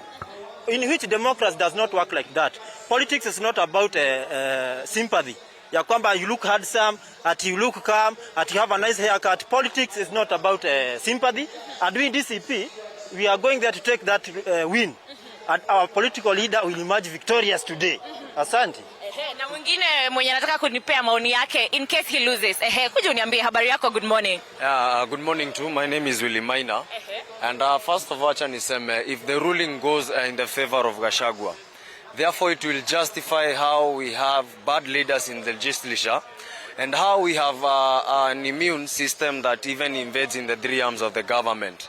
Sababu kama inaweza kuwa Gachagua alimpichiwa illegal, and alafu the judiciary may prove Gachagua was impeached illegal, then means the parliament of the day, the members of parliament we have are incompetent, who goes and who doesn't abide by the law, meaning that Gachagua was not corrupt anymore. Lakini kama itawa favor means that united opposition again itakuwa very strong na prowess, because hapo ndio Gachagua ataweza kukuwa na powers pia ya kwenda more to the ground, to prove on beyond how the government of the legislature of the day is incompetent, na vile wako inakoledi ya kuleta ya kwamba hivi ndio ilikuwa, because wao ndo tunajua they are tumbocrats. Yeah. All right, tumbocrats. All right, habari yako, good morning Ocheng. Sio mbaya madam.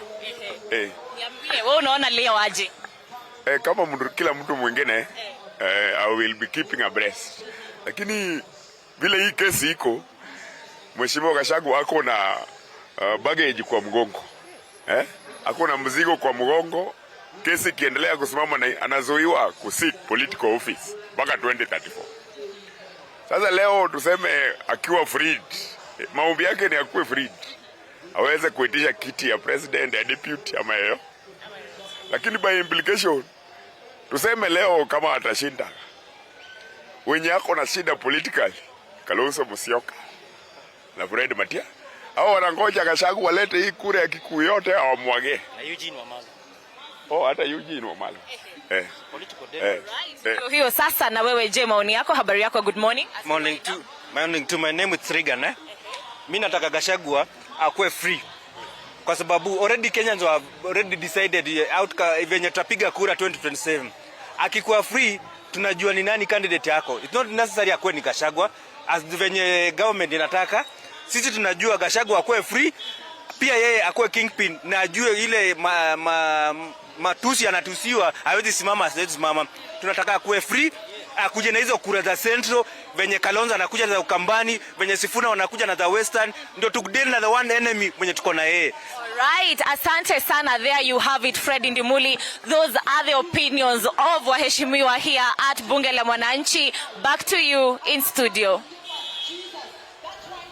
All right, thank you so much, Muthoni Brenda, and the Bunge la Mwananchi, the CBD, for those very well-considered opinions on this matter. And it's indeed impressive that people do understand the implications of whichever decision the court makes, whichever pronouncement is made today by the courts. And of course, we'll be bringing you more details on that as and when that happens. But back to my panelists, and I wanted us to talk about Kalonzo Musyoka. Do you see this, what he did at the weekend or yesterday, as pure coincidence, or this is strategy, just a day before this pronouncement? So I think our electoral circles has this period of time where candidates kind of brand themselves and build themselves into, or audition themselves into position. And in this case, for Kalonzo Musyoka, he's just getting into that space. It always runs between April and August. That is the first lot that goes out there seriously to put their name out there as a possible candidates. And I think for Kalonzo in this case, having run before, being a seasonal contestant for the same position, I think it's a case for him to put himself as head and shoulders above others, because United Opposition has all these names around. And realistically speaking, it is him who leads the pack as a possible candidate, and then others also follow. So I wouldn't want to read much beyond. I don't see the strategy around it that can say that it is a voila moment. No, I don't think so. It has always been clear that he is angling or positioning himself as the but he has been criticized of being too slow, taking his time, not appearing keen enough or interested enough in the presidency. Now, a day before a major declaration by the court, he comes out and now says, this is my platform. Kalonzo's style has been that way. I haven't seen anything different. This is a person, for example, in fact, that's why he was always in the shadow of Raila Odinga. His style is always like that. I think even this time he's tried. He's no longer seen as a fence-sitter. Because for a long time, he was always seen to be this fence-sitter, indecisive kind of a political leader. So at least this time, whatever is being described of him, it's about being slow and all that. But the same has been also accused of Matiang'i, whereby he came, fizzled out. There's no other candidate per se. If you circle back in 2022, if you remember when Mukisa Kitui came from WTO, he came with a lot of energy and promise, and then boom, things just went. So I think maybe Kalonzo has been in the space for quite some time. It is his style, it is his way of dealing. You can't compare it, for example, with the current president. If you look back with the current president, when he was now auditioning himself as a successor to Uhuru Kenyatta, it was all systems go as soon as the last elections were pronounced. As soon as the elections were pronounced in 2017, it was like time up. And that's why the president then christened him as Ana Tanga Tanga, because his style of politics is taking the lead and taking the initiative. You could compare Raila Odinga and William Ruto with that style. Uhuru was a kind of a mix, whereby he didn't come out clearly. He would make technical appearances here, there, make pronouncement, but mostly made up. He was kind of a person who would build consensus, especially within the vote bloc, because going to 2012, you had Michuki and the team in 2011 declaring that Mount Kenya is going to rally around one kingpin, in this case Uhuru Kenyatta. Now for Kalonzo, he's had the advantage of securing his Ukambani backyard since 2007.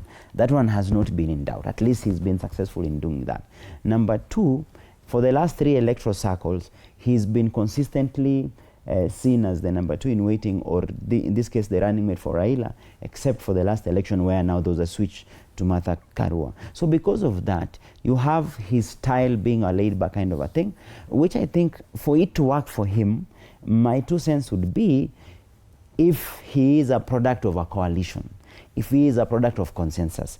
And that circles back to the question you had raised about what does it portend to them if Rigathi, for example, is considered again viable to vote or whatever to vie for a seat. Now the biggest person of interest will be Kalonzo Musyoka, because as status quo stands right now, it seems pretty obvious, and you've seen even the body posture and language of Rigathi Gachagua, he's been very much at ease with Kalonzo. Even the number of rallies that he's trying to do in Ukambani in support of Kalonzo gives you are thinking that if factors are held constant, Rigathi would be comfortable supporting Kalonzo for that seat. But it's a question of now pairing with who. So if this ruling goes the other way, now the person of interest becomes Kalonzo, because this is the danger. Hence why he would see just a day before. Maybe that that can be speculative. Maybe it can make sense that a day before, so that he preempts. Why I'm saying so is because if Rigathi is viable, do you foresee a joint ticket between him and Rigathi? I don't think so. Because they come from almost the same region, like neighboring vote block regions. There's always a case of east-west. So that if you look at the previous electoral cycles, you always find that careful balance. Raila used to pick Kalonzo from this side, Martha Karua, you had Uhuru and William Ruto. Again, it was east-west. So do you realistically foresee a joint ticket of Rigathi and Kalonzo? I don't think so. Advice, do you think that this is pure coincidence? Not really. Because they say in politics, nothing happens just from nowhere. Yeah, not really. I don't believe it's coincidence. I believe it was planned to really happen like that. And I think that the reason it was planned to come out like that is because Kalonzo sits at this place where he is societally accepted as the person who should be the candidate in the united opposition. But then there is a problem with political reality, because there is, when you look at everyone within that united opposition, they seem to warm up to say, yes, it's actually time, it should be Kalonzo. But until yesterday, until he had that meeting, you would argue reasonably that Kalonzo has not outrightly come up to say he's actually running for office. So I think that politically it was very strategic of him to ensure that before the courts, for instance, nullify the impeachment, somebody would really argue loudly and say that, you see, but you've actually never said you're actually running. It is people who keep saying, it is the society that has kept saying. So I think it was politically right for him to really come out and stamp authority that, you know what, I'm here and I'm actually running. The trouble that he faces is that voter that we have actually just been watching there, that the political consciousness of Kenya is too high today. And that's why sometimes societal reality does not necessarily amount to political reality. And that's why you listen to those gentlemen there, and they would be saying, okay, fine, it looks like it should be your time, but we are also looking at how much work are you putting in. And if you're not putting in enough work, why then should it be you? So we are at a political reality where the country is too politically conscious, and they want to reward people who have actually put in the work.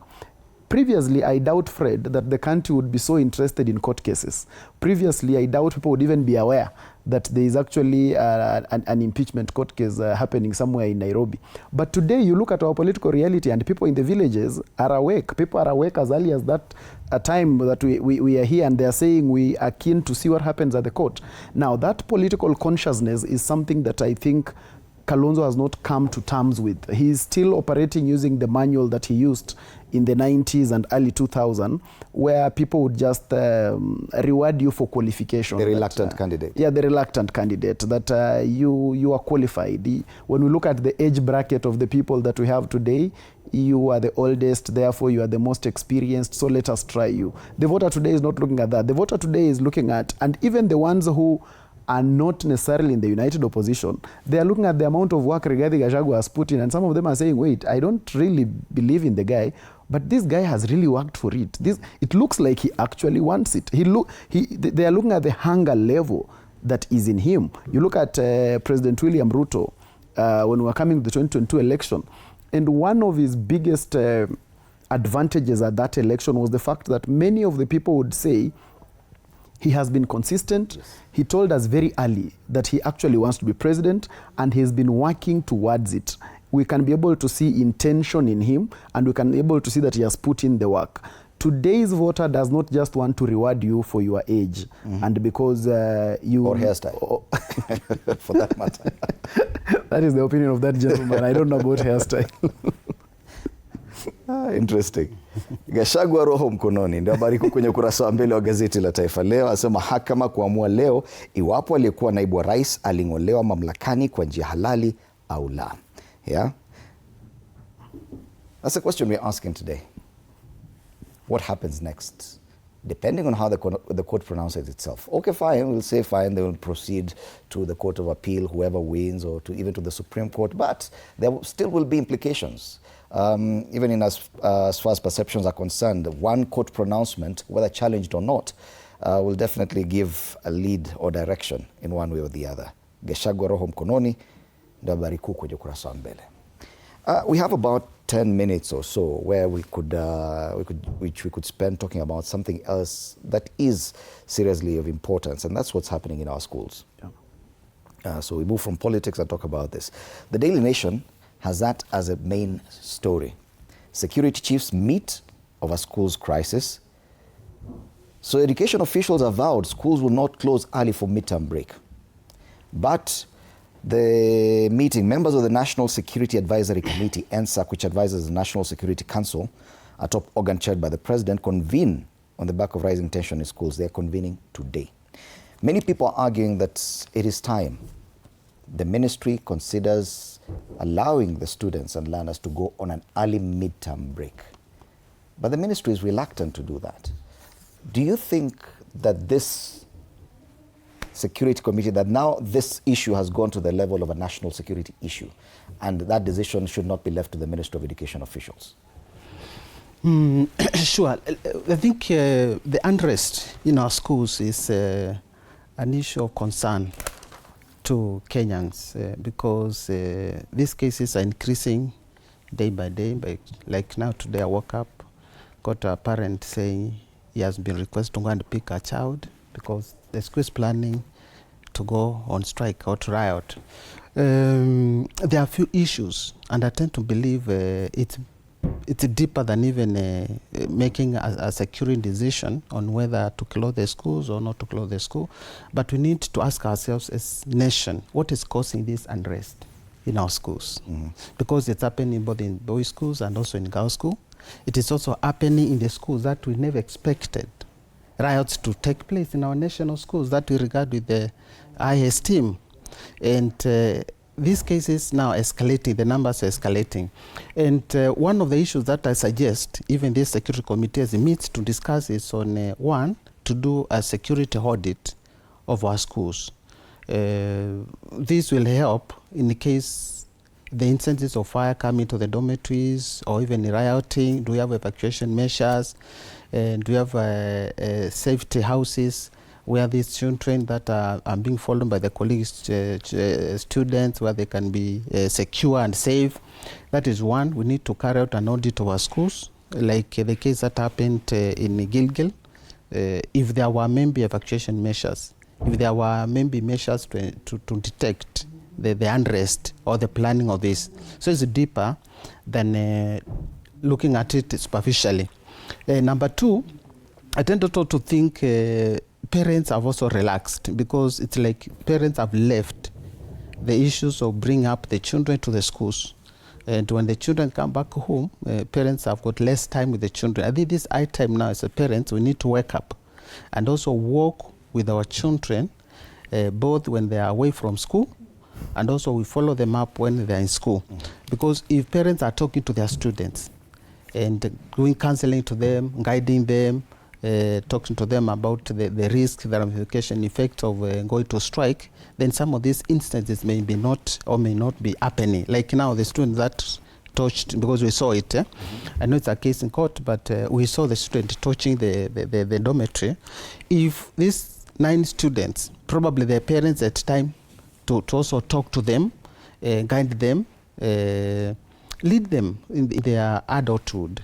Probably they could not have done this this act of touching and probably ended to kill the innocent children. Also, when the president was in Wajir, he also said he need to include religious curriculum, especially for the Muslim, into the curriculum for the schools. And also trying to think Christian being the major religion in Kenya, we need also to cultivate that culture of bringing this godliness in our schools, in our schools, because if these students understand or they have the fear of God in them, probably they will not participate in these riots. My thinking, I'm just thinking widely. And of course, there are the long-term measures that the administration should take charge and actually ensure that it's part of policy, some of which is already policy, just not being implemented. But in as far as short-term measures are concerned, this has been the cry. Many students are saying we know and we understand that our colleagues in other schools are already at home. Why are we in school? Don't you think that, fine, when it comes to listening to learners, probably we should listen to them? Why the insistence that we cannot let children go home early? The same midterm is supposed to come, I think, in 2 weeks' time. Over 60 schools have already been shut down. Wakili. So that's a question of who blinks first. You'd want to empathize with the ministry or the administrations where they are trying to walk a tightrope of not creating a precedent where students can dictate. Because the danger is, what stops students going forward in the future saying, no, we don't want exam, we want to go home. So that explains the reluctance of the ministry. However, as you read in the headlines where the security chiefs meet over the same, because that then becomes also a national security concern. Don't you agree that it's got in there? Yes.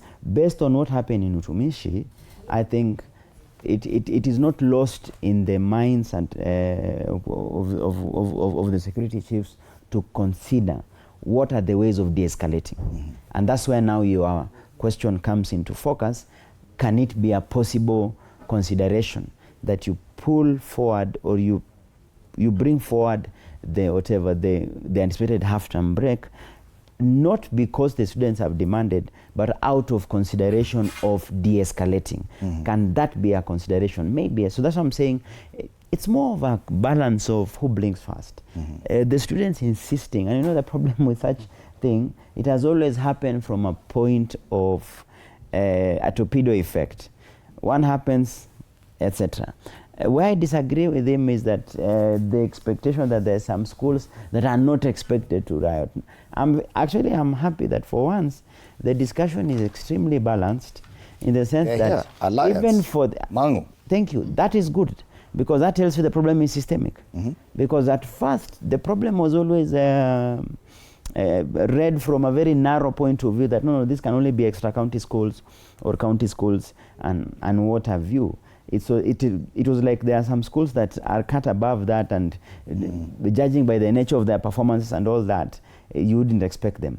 The peculiarity of this time, actually it is the national schools that are taking the lead, which then brings into focus, perhaps could it be, and I think we were in this panel a week ago, and where we said, could it be then time to once and for all deal with systemic issues? If you talk about safety, if you talk about the concept of a boarding school, how best can you tally it to make it more palatable when the times it comes? But as to whether they should be allowed or not, now it's a careful balance between what the security team thinks versus the school administration. That is what the National Security Council would probably be considering today, and we'll get to that. But for now, let's see what people are saying about what we're discussing here. Back to you, Modoni. Brenda, good morning once again. Watu wanasema nini?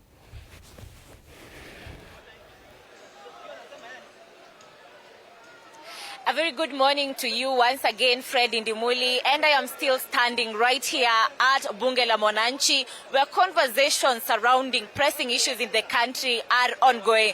Now, I want to bring them on board so that they can tell us their opinions on the current wave of unrest that has hit secondary schools in the country. Habari yako, good morning, Chairman. Good morning. Karibia hapa kidogo ndio my camera person akuone. So tumeona mashule, especially high schools, zikiwa na unrest, wanachoma mabweni, wengine wazazi wanaandikiwa tu ujumbe, wanaambiwa wakujie watoto. Kulingana na maoni yako, what is causing this unrest in these secondary schools? Okay, this unrest, there's a problem that I think the government does not want to hear what is going on. And if we go deeply, things that happen in these schools, there are problems that are facing parents, students, and the administration of schools. When these things are discussed, they don't come out openly to discuss with the parents. For instance, students are talking about issues of maybe quality services in the schools. You see that their parents pays. And when they see the quality of services that are being included in the schools, they are very of low quality. And that's when they raise them, the teachers are harsh, the administration is harsh, they don't want to listen. And let's come to these people called quality assurance officers.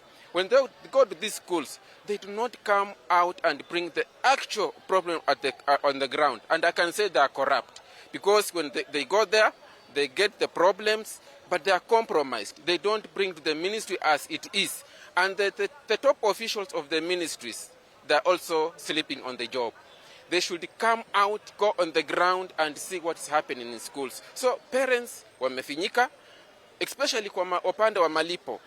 Wazazi wanafinyika kulipa, lakini wanafunzi wanaona ile huduma wanapewa na kulingana na malipo vile wazazi wao wanafinyika haiambatani. And to say the truth, we have got corrupt principals.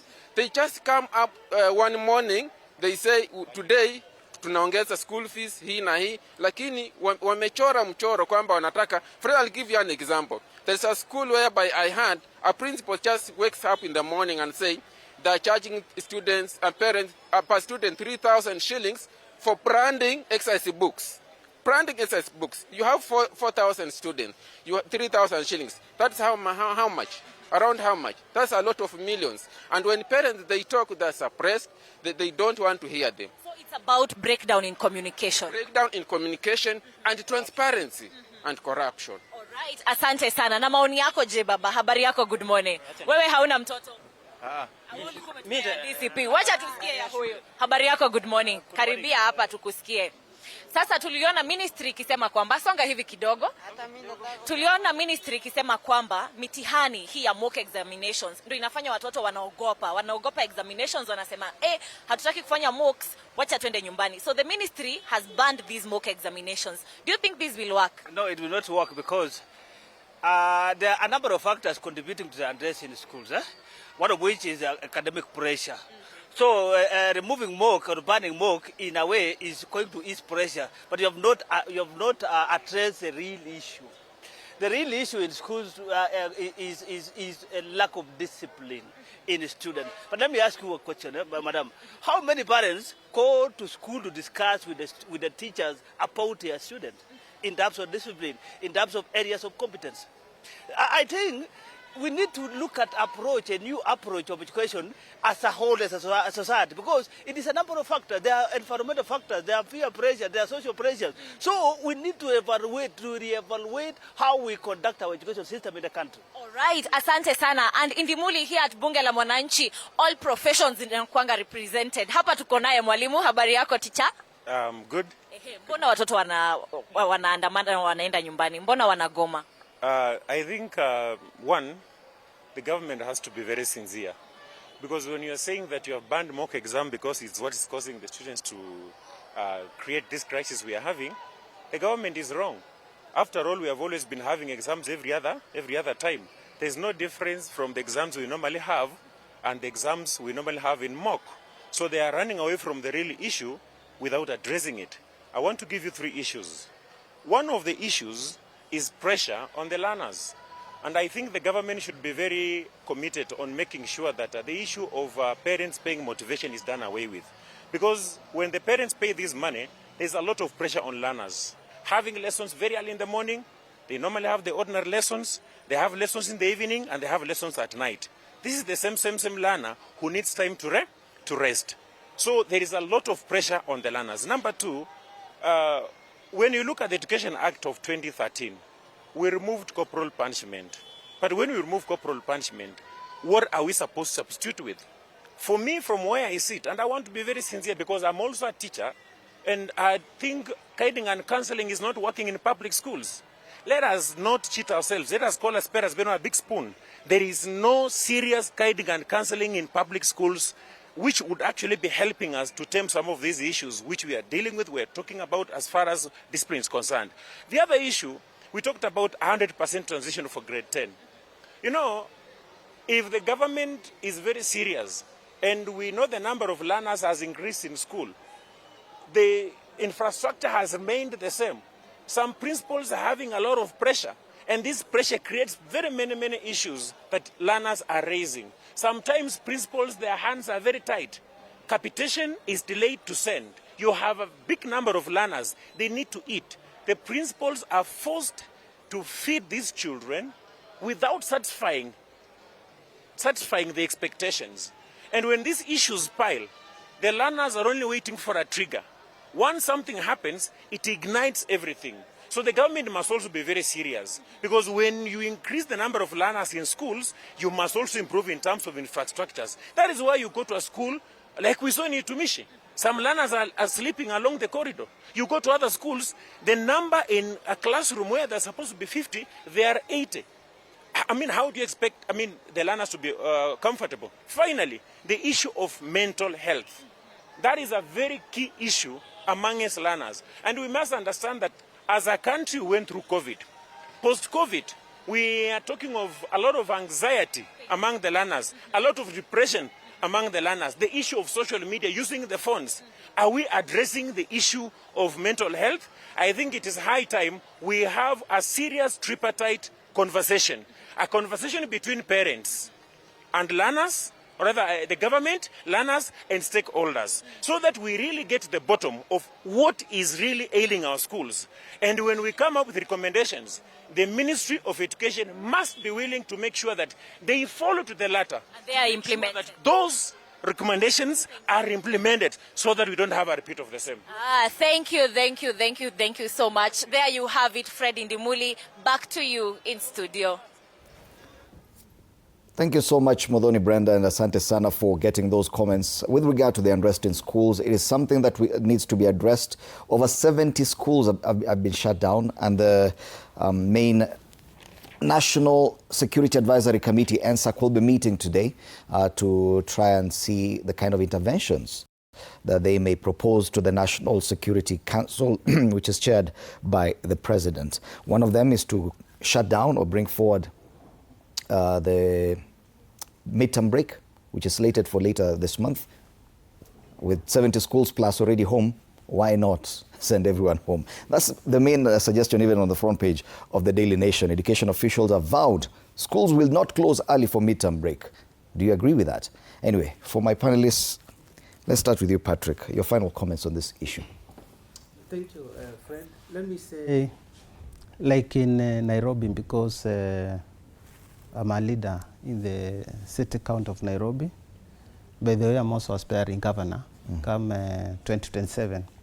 Which county? Nairobi. Nairobi City County. Great. We've seen 5 schools have been shut. And cumulatively, you can say there are around 70-something in nationwide. The problem we are facing is not a problem that cannot be solved. We request the education experts to sit down and review, one, the curriculum that's being administered today to our schools and to our children. Is it overwhelming our students? Are they chewing too much they can swallow? And I think once they review it, they'll be able now to know when to administer the examinations, how many examinations, the cards, and all that, when to give the midterm breaks, so that now the pressure on our students can be eased. Number 2, we need also to review the security infrastructure in our schools. Okay. In case of any unrest in our students, we need to save lives. And this security infrastructure needs to be audited where they are not adequate. They need to be corrected, because you find a dormitory whereby it has got only one escape door, and the same door the students enter through when they are going to sleep. We need to have a facility that can save life just in the case of any incidents of fire or rioting coming up. Yes. So I'm asking the education expert to look comprehensively into our curriculum, the programs in our schools, where there are a lot of work, students being given a lot of work, yes, and a lot of assignments, and they are being overwhelmed. Because of time, I need to give the other two. I mean it. And also, my last point is we need to deploy mental health experts in our schools to talk to these students. All right. Asante sana, Patrick. Wakili, just a minute. So thank you very much. I think now that it's a topic that has been a serious round of conversation around, I still reiterate the need to go above scratching the surface, not just looking at stopgap measures of taming this. Of course, it will be important to stabilize the situation across the schools, but then time and time again, why should we always come back to the same spot? Is it not time for us to see, especially from the ministry perspective, the Ministry of Education is tasked with policy. When they came up with CBE, one of the major considerations was to transition away from heavy reliance on boarding schools. Can we fully transition there? Or even, why don't we even make boarding schools palatable or a bit flexible? Like in cases where if it's really a must for students to go to boarding schools, then not should be far from home, so that if they go Monday to Friday, then over the weekend they're there. Try and normalize education away from the rigid bureaucratic system that was bedeviled upon us by the colonial system. Right. So I think it will be important for this opportunity, the way they say that you don't waste a crisis. Maybe our lack of wasting of this crisis should be what systemic changes can we make that in the long term, if a similar incident happens in the next 3, 4, 5, 10 years, we would want to look back and say what was done now made a significant difference to prevent similar tragedies and created a rethink around our education system. Right. I feel as a country that is what should be paramount. Policy makers, school administration, parents, it's a whole collective effort. And I don't think it's time to point fingers. It's a question of let the policymakers, in this case the ministry, take the lead, but the rest of us have to partake in it because it takes two to tango. If it is said that we want better for our children, then we must participate and be ready to invest in that direction. Thank you so much. Finally, advice. Thank you, Fred. I think I would want to really edge differently from the rest of the panelists, because I think that most of the solutions we are prescribing and most of the challenges we are describing about our institutions have not been the reasons why the students are doing what they are doing. I have not seen them mention problems with their dormitories as one of the reasons why they are going on strike. And I think one of the fundamental things we are failing to do as a society is confronting the challenge in itself. We just don't want to discuss the discipline and the moral fiber in our students, because whether dormitories do not have doors or they don't have an escape route or anything like that, it does not explain why our own children will ban each other in school. So I think it's high time we just able to discuss discipline, we discuss the moral fiber, and get in touch with what generation of children are we actually raising. Are we raising a generation of people who are extremely disagreeable, who would not want to be challenged on anything, who would not want to take accountability, because we keep shifting the accountability question, Fred, that the children will be able to ban the school, but we are looking for someone to blame. We want to blame the teacher. We want to blame the ministry. We want to blame the government. We want to blame the principal, without excusing the reality that all those people also have their challenges and there are things that they have not done right. But we must never shift the burden of accountability from our own children. When they have done wrong, let us be able to face them in their face and tell them that this one is actually wrong. Because we are nurturing a generation, Fred, which is applauded for everything that they do. And for any mistake they do, we look for someone else to blame. That's why today in our own sitting rooms, Fred, I will walk with you to my house, and both me, you, and 2 other adults cannot stop a child from watching cartoon. And all of us have to sit there and watch cartoon for 3 hours because we don't want to disagree with the child. So we have to face things in their reality and discuss discipline, moral fiber, and we must be able to know that our children must be accountable for the mistakes that they have done. We can't have children banning schools, and now we are looking for someone to blame and blaming dormitories that did not have doors. Even if the dormitory had 5 exit doors, children who want to ban others will still ban them.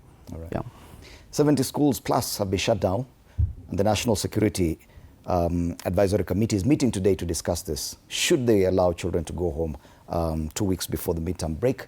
This is a big discussion that the country should be having. This is where we dock today. Advice Mundalo, Leadership and Communications Expert, Asante Sana.